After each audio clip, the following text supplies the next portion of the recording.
ప్రభుత్వ ఉద్యోగాలపై వైసీపీ నాయకులు యువతను తప్పుదోవ పట్టిస్తున్నారని సీఎం చంద్రబాబు మండిపడ్డారు. గత పాలకులు ఏటా జాబ్ క్యాలెండర్ ఇస్తామని దగా చేశారని, తాము అధికారంలోకి వచ్చిన తర్వాత మెగా డిఎస్సీతో 16,000 మంది ఉపాధ్యాయుల పోస్టులను భర్తీ చేశామని, జాబ్ క్యాలెండర్ను విడుదల చేస్తున్నామని గుర్తు చేశారు. ఇటువంటి పరిస్థితుల్లో ఏం చేయాలో, ఏం చెప్పాలో తెలియక నేరాలు, ఘోరాలు చేసిన వారు వాటిని ఎదుటివారిపై నెట్టేసి దాడి చేసేందుకు ప్రయత్నిస్తున్నారని మండిపడ్డారు. రాజకీయాలు చేయాలనుకుంటే ముందుగా ప్రజలకు క్షమాపణ చెప్పాలని డిమాండ్ చేశారు. నిరుద్యోగులను క్షమాపణ అడగాలి, అది చేయకపోతే వారికి ఇక మనుగడ ఉండదు అని సీఎం స్పష్టం చేశారు. పశ్చిమ గోదావరి జిల్లా వాసవి పెనుగొండ మండలం సిద్ధాంతం గ్రామంలో మీ భూమి మీ హక్కు కార్యక్రమంలో సీఎం పాల్గొన్నారు. రైతులకు పట్టాదారు పాస్ పుస్తకాలు పంపిణీ చేశారు. వేదిక వద్దే పాస్ పుస్తకాల ముద్రణకు ముందు రెవెన్యూ శాఖ రైతుల నుంచి ఈ కేవైసీ చేసిన విధానాన్ని తెలుసుకున్నారు. ఇక రాష్ట్రంలో ఉన్నది రైతు ప్రభుత్వం, రైతుల కోసం ఎన్నైనా చేస్తాం, భూ వివాదాలకు తావు లేకుండా శాశ్వత పరిష్కారం చూపిస్తాం, మీ భూమి మీ హక్కు పేరుతో రైతులకు ఖచ్చితమైన పట్టాదారు పాస్ పుస్తకాలు అందజేస్తున్నామన్నారు. రాష్ట్రంలోని పంట పొలాల్లో గతంలో సైకో జగన్ పాగా వేశాడు, భూముల సర్వే చేసి అడంగల్ రికార్డుల బాధ్యతను ప్రైవేటు వ్యక్తులకు అప్పగించారు అని అన్నారు. చివరకు 800 కోట్లు ఖర్చు పెట్టి సర్వే రాళ్లపై తన బొమ్మలు వేసుకున్నాడని దుయ్యబట్టారు. ఇటువంటి పిచ్చితనానికి ట్రీట్మెంట్ లేదు, ఎక్కడైనా ఉంటే ఆయనకు ఇప్పించాలన్నారు. వివాదాలు లేని గోదావరి జిల్లాలో భూ సర్వేల పేరుతో సరిహద్దుల తగాదాలు సృష్టించింది ఆయనే, రాష్ట్ర వ్యాప్తంగా 1000 ఎకరాలను 22A చేర్చింది జగనే అన్నారు. సీఎం చంద్రబాబు సిద్ధాంతం వచ్చిన సందర్భంగా గ్రామానికి చెందిన దివాకర శ్రీనివాసులు, నాగలక్ష్మి అనే రైతు కుటుంబంతో సీఎం మాట్లాడారు. వారి పొలాన్ని పరిశీలించారు. గతంలో తమ భూమి ఇనాం భూమిగా నమోదైన తమకు తెలియదని, రీసర్వే ద్వారా సమస్య పరిష్కారమైందని వారు ఆయనకు తెలిపారు. మామిడిశెట్టి సాయి సుబ్రహ్మణ్యం అనే రైతు తన పౌల్ట్రీ వ్యాపారం గురించి సీఎంకు వివరించారు. ఇక రీసర్వేలో సమస్య పరిష్కారం పొందిన రైతులతో చంద్రబాబు సమావేశమయ్యారు. 2023లో ఇనాం ఖాతాలో ఫ్రీ హోల్డ్ భూములుగా మార్చడంతో వ్యవసాయ రుణాలు పొందడానికి, విక్రయాలు జరుపుకోవడానికి రిజిస్ట్రేషన్కు తీవ్ర ఇబ్బందులు పడ్డామని వారు తెలిపారు. రైతులు సీఎంతో చెప్పారు. ఇక తర్వాత ఆయన వారికి పట్టాదారు పాస్ పుస్తకాలు అందించారు. కళ్లల్లో ఆనంద బాష్పాలు, గుండె నిండా సంతృప్తి. జీవితకాల కల సాకారమైన వేళ ముఖ్యమంత్రి చంద్రబాబును కలిసిన 86 ఏళ్ల వృద్ధుడు సానబోయిన సత్యనారాయణ ఆనందంతో సీఎంను హత్తుకొని పరవశించిపోయారు. పశ్చిమ గోదావరి జిల్లా ఆచంట నియోజకవర్గం కామధేనువు లంకకు చెందిన సత్యనారాయణ సీఎం చంద్రబాబును కలిశారు. మీ భూమి మీ హక్కు కార్యక్రమంలో భాగంగా సిద్ధాంతం వచ్చిన సీఎం చంద్రబాబు ఇచ్చిన మాట ప్రకారం సత్యనారాయణను కలిశారు. తన బస్సులోకి పిలిపించుకొని ఆప్యాయంగా మాట్లాడారు. ఎన్టీఓడు, పవన్ కళ్యాణ్, మీరు ముగ్గురు త్రిమూర్తులు, బ్రహ్మ విష్ణు మహేశ్వరులు అంటూ సత్యనారాయణ చంద్రబాబుతో అన్నారు. పవిత్ర గోదావరి నది కళ్ల ముందే కలుషితమవుతుంటే ఇన్నాళ్లు ఏం చేశారని అధికారులపై డిప్యూటీ సీఎం పవన్ కళ్యాణ్ మండిపడ్డారు. నది ప్రక్షాళనకు అవసరమైతే కేంద్ర ప్రభుత్వ సాయం కోసం జలశక్తి శాఖ మంత్రితో ప్రత్యేకంగా మాట్లాడతానని చెప్పారు.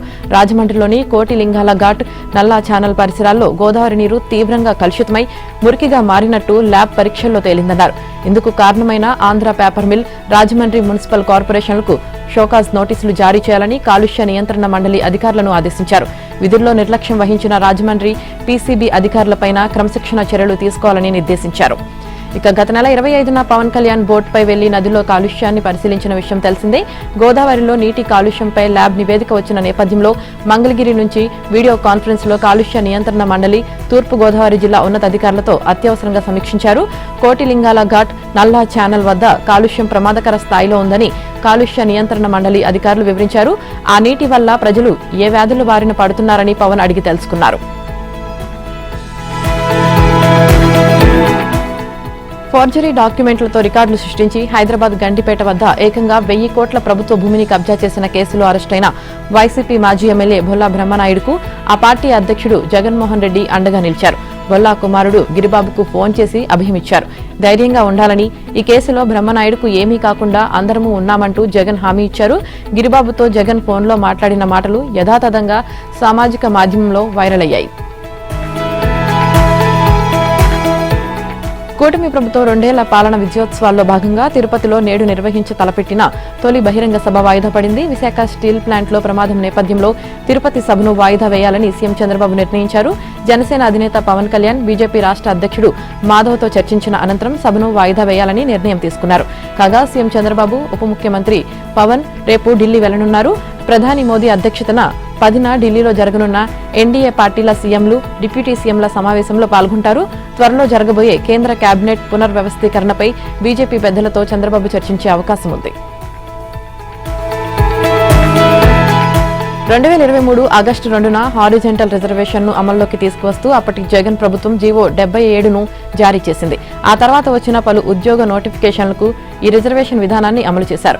హారిజెంటల్ రిజర్వేషన్ డీఎస్సీలో అపోహలకు దారితీసిన రిజర్వేషన్ విధానం. వాస్తవానికి హారిజెంటల్ రిజర్వేషన్ను తీసుకువచ్చింది జగన్ సర్కారే. ఈ రిజర్వేషన్ ప్రకారం ఎంత మెరుగైన ర్యాంకు వచ్చినా చివరి వరకు ఉద్యోగానికి ఎంపిక అవుతారా లేదా అనేది సందేహమే. చివరి క్షణం వరకు ఏ సామాజిక వర్గానికి చెందిన అభ్యర్థి జాబితా నుంచి బయటకు వెళ్తారో తెలియదు. ఈ విధానం అర్థం కాకే చాలా మంది అభ్యర్థులు తమకు కావాలనే ఉద్యోగాలు ఇవ్వలేదని ఆందోళన చెందుతున్నారు. ఏపీ నుంచి రాజ్యసభకు టీడీపీ తరపున 3 అభ్యర్థులు నామినేషన్లు దాఖలు చేశారు. నిన్న ఉదయం అసెంబ్లీకి చేరుకున్న సానా సతీష్, చింతకాయల విజయ్, భాష్యం రామకృష్ణ ఎన్నికల రిటర్నింగ్ అధికారి ఆర్ వనితారాణికి నామినేషన్ పత్రాలను అందజేశారు.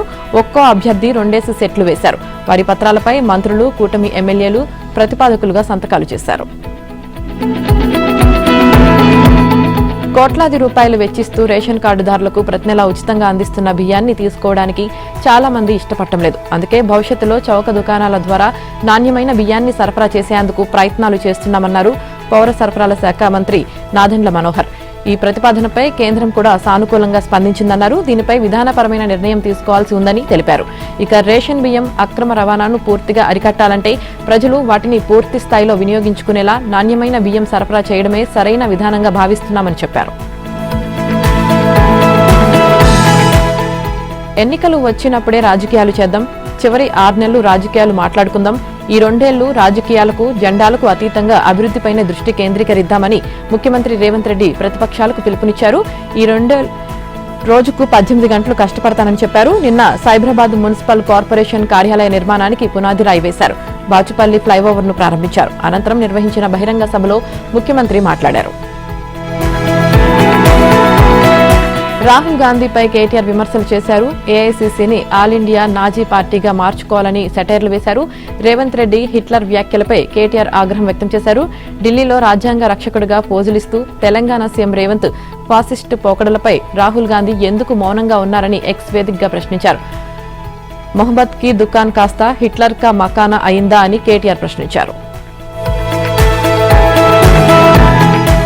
తెలంగాణలో సంక్షేమ రాజ్య స్థాపనే లక్ష్యంగా ప్రజాప్రభుత్వం చిత్తశుద్దితో పనిచేస్తుందని డిప్యూటీ సీఎం బట్టి విక్రమార్క స్పష్టం చేశారు. రాష్ట్రంలో నాలెడ్జ్ విప్లవం తీసుకువస్తూ నిరుద్యోగ యువతకు ఉద్యోగ నోటిఫికేషన్లతో పాటు ఉచిత డిజిటల్ కోచింగ్ అందించాలనే సంకల్పంతో ప్రభుత్వం ముందుకు సాగుతుందని తెలిపారు. హైదరాబాద్లోని కవాడిగూడ లోయర్ ట్యాంక్ బండ్లోని అంబేద్కర్ భవన్ ప్రాంగణంలో 110 కోట్లతో నిర్మించనున్న 10 అంతస్తుల Babasaheb doctor BR Ambedkar knowledge centre, అలాగే కాచిగూడలోని నింబోలి అడ్డాలో 25 కోట్లతో పునర్నిర్మించనున్న 3 అంతస్తుల ఎస్సీ హాస్టల్ స్థలాలను ఆయన పరిశీలించారు. ఈ విషయంలో కేటీఆర్ వ్యవహార శైలి తాపీ మేస్త్రికి తలపోటు వస్తే గోడ కూల్చినట్లుగా ఉంది. కాంగ్రెస్ పార్టీది హిట్లర్ మనస్తత్వం అని బీజేపీ రాష్ట్ర అధ్యక్షుడు ఎన్ రామచంద్రరావు విమర్శించారు. రాజ్యాంగం, రాజ్యాంగ వ్యవస్థలు, ప్రజాస్వామ్య సంస్థల మీద ఆ పార్టీకి నమ్మకం లేదని విమర్శించారు. హిట్లర్ మాదిరిగా వ్యవహరించే పార్టీకి చావు తప్పదన్నారు. బీజేపీ అంటే సీఎం రేవంత్ కు భయం పట్టుకుందని వ్యాఖ్యానించారు. ముఖ్యమంత్రి రేవంత్ రెడ్డి ఉదయం బీజేపీ, మధ్యాహ్నం బీజేపీ, రాత్రి బీజేపీ అన్నట్లుగా వ్యవహరిస్తున్నారన్నారు. కిషన్ రెడ్డి, బండి సంజయ్ పేర్లు తప్ప మరో అంశం మాట్లాడటం లేదు అన్నారు. ఇక ప్రధాని మోదీ సభ విజయవంతమైన తర్వాత వచ్చిన నివేదికలతో తెలంగాణ గ్రామీణ ప్రాంతాల్లో బీజేపీ బలపడుతుందనే విషయం సీఎంకు స్పష్టమైందని, అందుకే బీజేపీపై ఆయనలో అసహనం, ఆందోళన పెరిగింది అని అన్నారు. ఇక కేంద్ర మంత్రి కిషన్ రెడ్డి బీఆర్ఎస్ తో టచ్ లో ఉన్నారంటూ సీఎం రేవంత్ తప్పుడు ప్రచారం చేస్తున్నారని మండిపడ్డారు. అసలు ఎంతమంది మీ మంత్రులు ప్రతిరోజు బీఆర్ఎస్ నాయకుల వద్ద ఉంటున్నారో ముందు చూసుకోండి అని రేవంత్ కు సూచించారు. తమ పార్టీ కార్యాలయం ముందు ఎన్ని లారీలు ధాన్యం వేస్తారో వేయండి, చూస్తామంటూ రేవంత్ కు సవాల్ చేశారు.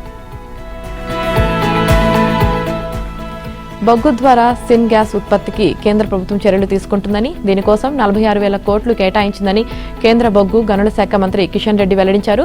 ప్రధాని మోదీ సారథ్యంలో ప్రభుత్వం మైనింగ్, కోల్ రంగాల్లో విప్లవాత్మక మార్పులు తీసుకువచ్చిందన్నారు. గడిచిన 2 ఏళ్లలో ఏటా 100 కోట్ల టన్నులకు పైగా బొగ్గు ఉత్పత్తి చేసినట్లు చెప్పారు. అమెరికా, ఇరాన్ యుద్ధం కారణంగా పశ్చిమాసియాలో కొనసాగుతున్న ఉద్రిక్త పరిస్థితులు ఇంధన దిగుమతులపై ప్రభావం చూపుతున్నాయి. దీంతో ప్రత్యామ్నాయ ఇంధన వనరులపై మోదీ ప్రభుత్వం దృష్టి సారించిందన్నారు. ఇందులో భాగంగా బొగ్గు నుంచి సిన్ గ్యాస్ ఉత్పత్తి దిశగా పరిశోధనలు జరుగుతున్నాయని తెలియజేశారు. రాష్ట్రంలోని ఆడపిల్లలకు పేదలకు చదువును దూరం చేస్తున్న సీఎం రేవంత్ రెడ్డి హిట్లర్ మాత్రమే కాదు తాలిబాన్ కూడా అని తెలంగాణ రక్షణ సేన అధ్యక్షురాలు కల్వకుంట్ల కవిత ఒక ప్రకటనలో విమర్శించారు. రాష్ట్రంలోని 27,000 ప్రభుత్వ పాఠశాలను 4,000కు కుదిస్తామన్న ముఖ్యమంత్రిపై ఆమె ఆగ్రహం వ్యక్తం చేశారు. తాలిబాన్లు ఆడబిడ్డలకు చదువును దూరం చేశారని, అదే తరహాలో రేవంత్ రెడ్డి ప్రభుత్వ స్కూళ్లను మూసేసి బాలికలకు విద్యా అవకాశాలు లేకుండా చేసేందుకు కుట్ర పన్నుతున్నారని అన్నారు. ఇక 27,000 స్కూళ్లలో పనిచేస్తున్న 3 లక్షలకు పైగా ప్రభుత్వ టీచర్లను ఏం చేస్తారో చెప్పాలని, క్రమేణా ప్రభుత్వ విద్యను పేదలకు దూరం చేసి ప్రైవేటీకరించాలని చూస్తున్నారా అని ప్రశ్నించారు. అంతకుముందు టీఆర్ఎస్ కార్యాలయంలో 57 ఎస్సీ ఉపకులాల నాయకులతో ఆమె సమావేశమయ్యారు. ఆమె మాట్లాడుతూ ఎస్సీల్లో 57 ఉపకులాలు ఉంటే అందులో 47 ఉపకులాలకే ఆర్డీఓలు క్యాస్ట్ సర్టిఫికేట్ జారీ చేయడం విచారకరమన్నారు. అన్ని కులాలకు తహసీల్దార్లే వీటిని ఇచ్చేలా ఒత్తిడి తెస్తామన్నారు. తెలంగాణపై బీజేపీది దొంగ ప్రేమ అని మరొకసారి బట్టబయలైందని టీపీసీసీ చీఫ్ మహేష్ కుమార్ గౌడ్ ధ్వజమెత్తారు. మహారాష్ట్ర సీఎం దేవేంద్ర ఫడ్నవీస్ ను అసలు సీఎం రేవంత్ రెడ్డి సమయం కోరారా అంటూ బీజేపీ రాష్ట్ర అధ్యక్షుడు రామచంద్రరావు సన్నాయి నొక్కులు నొక్కుతున్నారని మండిపడ్డారు. ఇంతటి కీలక విషయంపై అనాలోచితంగా అవగాహన లేమితో ఆయన వ్యాఖ్యలు చేయడం చాలా దారుణమన్నారు. సీఎం రేవంత్ రెడ్డి, మంత్రి ఉత్తమ్ కుమార్ రెడ్డి ఫడ్నవీస్ కు లేఖలు రాసిన విషయం తెలియకపోవడం ఆయన విజ్ఞతకే వదిలేస్తున్నామని, కావాలంటే ఆ లేఖలను పంపుతామని వ్యాఖ్యానించారు. రాష్ట్ర ప్రగతి పట్ల, రైతులకు అవసరమైన ప్రాజెక్టుల పట్ల బీజేపీ చిత్తశుద్ది ఏ పాటిదో స్పష్టమైందని చెప్పారు. రాష్ట్ర ప్రజలు, రైతుల ప్రయోజనాలపై ఇంతటి నిర్లక్ష్యం, విద్వేషం బీజేపీ వాళ్ళకెందుకని ప్రశ్నించారు.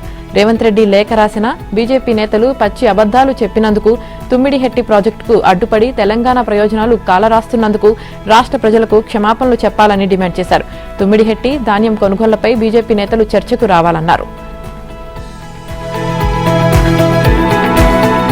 హైడ్రా ఇప్పటి వరకు 1.10 లక్షల కోట్ల విలువైన 2,500 ఎకరాల భూమిని కబ్జా కోరల నుంచి కాపాడినట్లు ఆ సంస్థ కమిషనర్ ఏవి రంగనాథ్ తెలిపారు. మరో 40 రోజుల్లో హైడ్రాను ఏర్పాటు చేసి 2 ఏళ్లు పూర్తవుతుందని, మరో ఏడాదిలో సంస్థ పరిరక్షించే భూముల విలువ 2 లక్షల కోట్లు దాటుతుందని చెప్పారు. తాజాగా పుప్పాలగూడలో 30,000 కోట్ల విలువైన 200 ఎకరాల ప్రభుత్వ భూమికి హైడ్రా కంచె వేసింది. దీంతో సంస్థ కాపాడిన ఆస్తుల విలువ భారీగా పెరిగింది. జులై 19, 2024న ప్రభుత్వం Hyderabad disaster response and protection agency హైడ్రాని ఏర్పాటు చేసింది. ఆక్రమణలపై దూకుడైన చర్యలతో తక్కువ కాలంలోనే దేశవ్యాప్తంగా హైడ్రాకు గుర్తింపు లభించింది. గాజుల రామారం సర్వే నెంబర్ 307లో హైడ్రా 317 ఎకరాల ప్రభుత్వ భూమిని కాపాడగా దానిలో కొంత భూమిని వివిధ ప్రభుత్వ విభాగాలకు కేటాయించారు.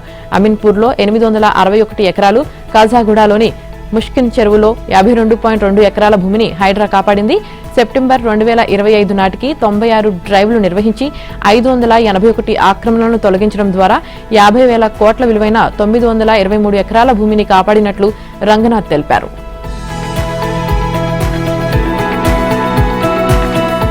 సాంకేతిక పరిజ్ఞానంతో డేటా ఆధారిత పోలీసింగ్ వ్యవస్థను మరింత బలోపేతం చేయాల్సిన అవసరముందని డీజీపీ సివి ఆనంద్ అభిప్రాయపడ్డారు. సాంకేతికతను వినియోగించుకోవడంలో తెలంగాణ పోలీస్ శాఖ ముందంజలో ఉందని తెలిపారు. అన్ని యూనిట్ల అధికారులతో పాటు స్టాఫ్ ఆఫీసర్లు, స్టేషన్ హౌస్ ఆఫీసర్లతో ఆయన వీడియో కాన్ఫరెన్స్ ద్వారా సమావేశమయ్యారు. వ్యవస్థలను రూపొందించడంతో పాటు సమర్థవంతంగా అమలు చేయడంలో అత్యంత ముఖ్యమని చెప్పారు.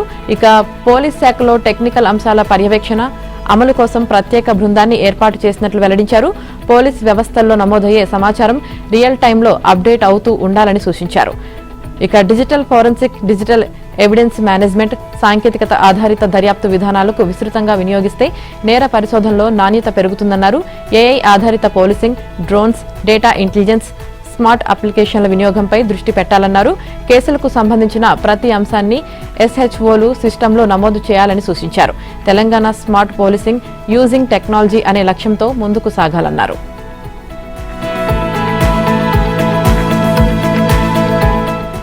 ఎబోలా ప్రభావిత దేశాల నుంచి వచ్చే ప్రయాణికులు రాష్ట్రంలో ఎక్కడ ఉంటారన్న విషయాన్ని దాచిపెట్టాలని చూసినా, తప్పుడు చిరునామా గానీ, తప్పుడు ఫోన్ నెంబర్ గానీ ఇచ్చినా తీవ్రంగా పరిగణించాలని ఎపిడమిక్ డిసీజెస్ యాక్ట్ సహా వర్తించే చట్టాల ప్రకారం కేసులు నమోదు చేయాలని సర్కార్ నిర్ణయించింది.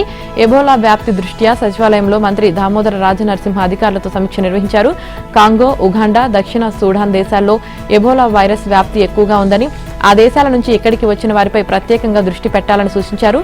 నివాసం విషయంలో తప్పుడు సమాచారం ఇస్తే కేసులు ఎదుర్కోవాల్సి ఉంటుందని విమానాశ్రయంలోనే ప్రయాణికులకు స్పష్టంగా తెలియజేయాలని మంత్రి సూచించారు. పశ్చిమ బెంగాల్లో అధికారం కోల్పోయిన తృణమూల్ కాంగ్రెస్ అధినాయకురాలు మమతా బెనర్జీకి వరుసగా ఎదురుదెబ్బలు తగులుతున్నాయి. ఇప్పటికే అసెంబ్లీలో మెజార్టీ ఎమ్మెల్యేల తిరుగుబాటుతో సతమతమవుతున్న దీదీకి లోక్సభ ఎంపీల నుంచి కూడా అటువంటి సవాలే ఎదురైంది. పార్టీకి చెందిన 20 మంది ఎంపీలు కేంద్రంలోని అధికార పక్షమైన ఎన్డీఏకు మద్దతివ్వాలని నిర్ణయించుకున్నారు. లోక్సభలో తృణమూల్ కాంగ్రెస్ చీఫ్ విప్ గా ఉన్న కాకోలి ఘోష్ దస్తీదార్ ఈ ఎంపీలకు సారథ్యం వహిస్తున్నారు. ఇక తన నిర్ణయాన్ని స్పీకర్కు తెలియజేశామని, ఈ మేరకు లేఖ కూడా ఇచ్చామని చెప్పారు. కాగా ఇప్పటికే కాకోలి ఘోష్ దస్తీదార్ను పార్టీ విప్ పదవి నుంచి మమత తొలగించి ఆ స్థానంలో ఎంపీ కళ్యాణ్ బెనర్జీని నియమించారు. ఈ తొలగింపుపై లోక్సభ సెక్రటేరియట్కు తృణమూల్ అధికారికంగా సమాచారం ఇవ్వలేదని ఒక రెబల్ ఎంపీ వెల్లడించారు. లోక్సభలో పార్టీ విప్ గా తానే కొనసాగుతానని కాకోలి తెలిపారు. బెంగాల్లో వచ్చిన ప్రజా తీర్పు ఆధారంగానే కేంద్రంలో ఎన్డీఏకు మద్దతివ్వాలని తాము నిర్ణయించుకున్నట్లు ఆమె పేర్కొన్నారు. నీట్ సిబిఎస్ఈ పరీక్షల్లో జరిగిన అవకతవకలు, అక్రమాలకు కేంద్ర విద్యాశాఖ మంత్రి ధర్మేంద్ర ప్రధాన్ బాధ్యత వహించాలని ప్రతిపక్ష ఇండీ కూటమి స్పష్టం చేసింది. ఆయన వెంటనే రాజీనామా చేయాలని డిమాండ్ చేసింది. దేశంలో ఓట్ల దోపిడీ జరుగుతుందని, సర్ ప్రక్రియ పేరిట మోసపూరిత విధానాలను అవలంబిస్తున్నారని ఆరోపించింది. దీనిపై త్వరలో సుప్రీంకోర్టు ప్రధాన న్యాయమూర్తికి లేఖ రాస్తామని ప్రకటించింది. బీజేపీకి వ్యతిరేకంగా ప్రతిపక్ష కూటమి ఐక్యతను మరింత బలోపేతం చేయాలని నిర్ణయించింది. ఇందుకోసం ప్రతి 2 నెలలకొకసారి సమావేశం కావాలని, వచ్చే సమావేశాన్ని ఆగస్టు 5న హైదరాబాద్లో నిర్వహించాలని ఆలోచనకు వచ్చింది. ఢిల్లీలోని కాన్స్టిట్యూషన్ క్లబ్లో కాంగ్రెస్ ఆధ్వర్యంలో 22 పార్టీల నేతలు సమావేశమయ్యారు. సుమారు 2.5 గంటల పాటు జరిగిన భేటీలో నిరుద్యోగం, ధరల పెరుగుదల, అణగారిన వర్గాలపై జరుగుతున్న దాడులు, దేశ ఆర్థిక పరిస్థితులు తదితర అంశాలపై చర్చించారు. ప్రజా సమస్యలు, ఇతర అంశాల్లో కేంద్రంపై కలిసికట్టుగా దాడి చేయాలని ఈ సందర్భంగా నిర్ణయించారు.